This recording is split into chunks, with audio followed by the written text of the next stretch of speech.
history, humans have indeed thought about many of the ideas and practices that we now call psychology for a very long time. For about the last 150 years, there has been an effort to develop the scientific study of those ideas. In addition to science, modern psychology is also a profession with many practices designed to help people live better lives and cope with the demands of contemporary society. This duality of psychology makes it a rich and rewarding subject that reaches into every aspect of our lives today. The scope of psychology. Psychologists study topics that are of great interest and usefulness in everyday life, such as children's development, decision-making, work, sleep, aging, health, and many other topics.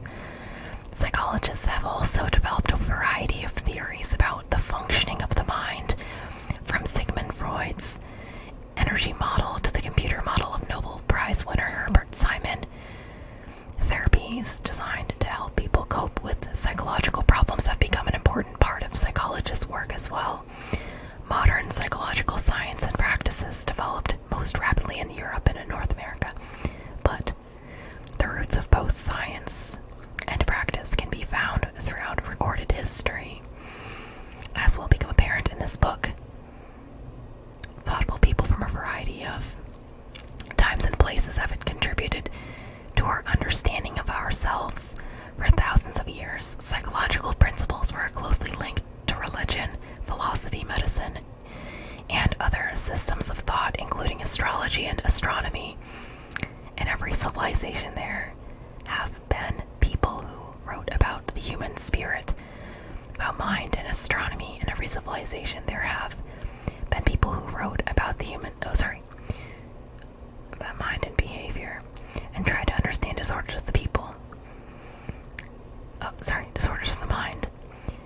Let me start over. In every civilization, there have been people who wrote about the human spirit, about mind and behavior, and tried to understand disorders of the mind. People who were not educated or even literate popularized systems of thought linked to the body, such as palmistry, physiognomy, and phrenology, as a way to understand themselves and others. The psychology book is about psychological ideas over the centuries and the people behind those ideas. Both human and animal psychology have fascinated some of the world's great thinkers, and we will explore what they have said and written about them. For example, the American philosopher and psychologist William James once wrote to a friend that psychology is a damnable subject, and all that one may wish to know lies entirely outside it.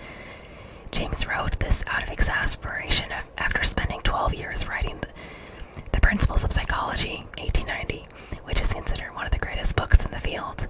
Clearly, James did not reject psychology. In fact, he continued to make significant contributions until his death in 1910. His comment may best be understood as reflecting the complexity of psychology.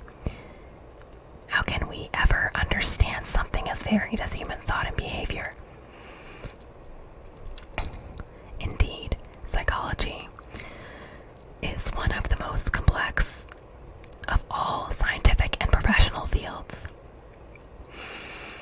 It often appears at first glance to be just a matter of common sense, its truths intuitively accessible, or a matter of common folk knowledge. Yet as we look closer, we see that what appeared on the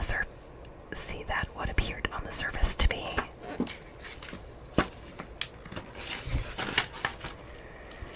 common sense is actually a science, rich in knowledge, nuance, and subtlety. An example from cognitive psychology may serve as an illustration. In the 1970s, Israeli psychologists Daniel Kahneman and Amos Tversky wondered what might lead people to make decisions that were not rational or in their best interest. They found that when a person has to make a decision in a condition of uncertainty, for example, when asked whether more people die in plane crashes or automobile accidents, he or she may rely on a mental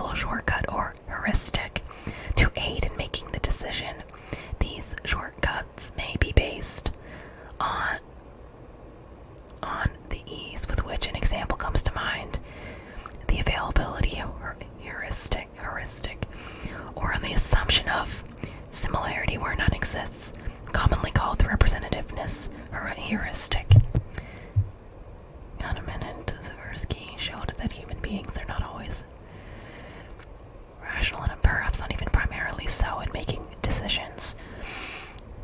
Of course, Sigmund Freud had argued that humans are not creatures of reason almost a century before Kahneman and Tversky,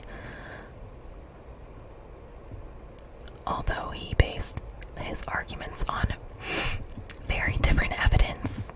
In the psychology book, we will encounter many questions about rationality, emotionality, and their important consequences. What about the multitude of human behaviors that are important not only for our personal survival, but also for the survival of our species?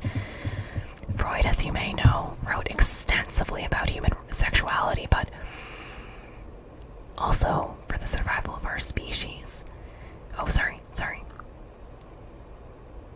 About our human sexuality. He claimed that the most basic motivation in life is sex, and that our personalities are shaped very early in life by how we resolve the tensions between pleasure and the dictates of society.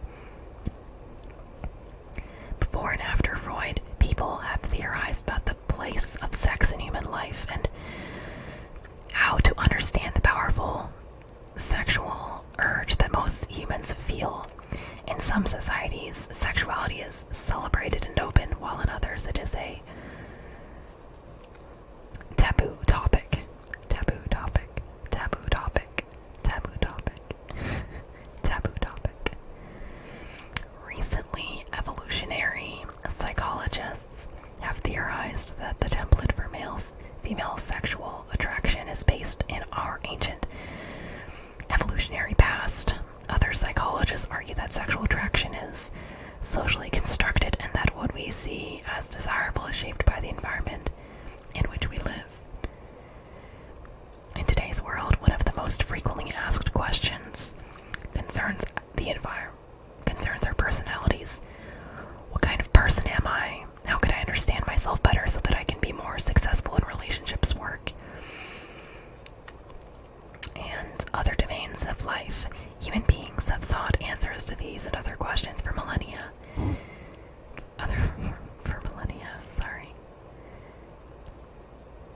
In ancient Mesopotamia, Egypt, and medieval Islamic countries, people created the signs of the zodiac in an attempt to understand themselves and others. Palmistry and numerology are also ancient strategies for understanding, predicting, and controlling human behavior. In fact, the human body has often been used as a way for people to understand themselves. Theonomy sought to understand human character by the shape of one's face, and phrenology offered explanations of character and abilities based on the shape and protrusions of the human skull. Similar body-based theories have continued to our own day, with such well-respected developmental psychologists as Jerome Kagan and Nathan Fox claiming that there are typical body differences between shy and non-shy children. In the 20th century, psychologists developed other approaches that were based on responses to surveys and questionnaires. This allowed for statistical manipulation of the respondents' data and resulted in apparently more scientific approach to personality theory. Older theories such as those of Sigmund Freud and Carl Jung, however, have retained great appeal for millions of people around the world. We will explore several landmark theories of human personality in the psychology book. The rich variety of human experience described in the following pages is intellectually exciting and stimulating. We will note that the important discoveries and theories in many areas of psychology, since the science of psychology connects with almost every other domain of life on this planet, it will be difficult to touch on all of those connections, but you will find interesting, important, and sometimes humorous milestones here. People's thoughts about human relationships, from love to sex to friendship to hate, are all represented in the book. So too are important contributions to understanding human development from the womb to the tomb, womb to tomb, womb to tomb. I think it's so funny. Work life is an important domain for each of us, and psychologists have made many important contributions to its understanding. Personality and mental health and illness are often linked, and we will see what key contributions have been made in these related areas. In the last 2 decades, happiness has become an object of research, especially within the positive psychology movement, and we will see how this current topic is linked to past ideas. Psychology also encompasses brain science. Since the mid-19th century, scientists have made tremendous advances in understanding how the brain shapes behavior, and conversely how the brain is changed by our experience. Inventions in technology have been used by neuroscientists to explain the basic psychological processes such as memory formation, and explain how psychotropic medications act to relieve depression and anxiety. In other words, our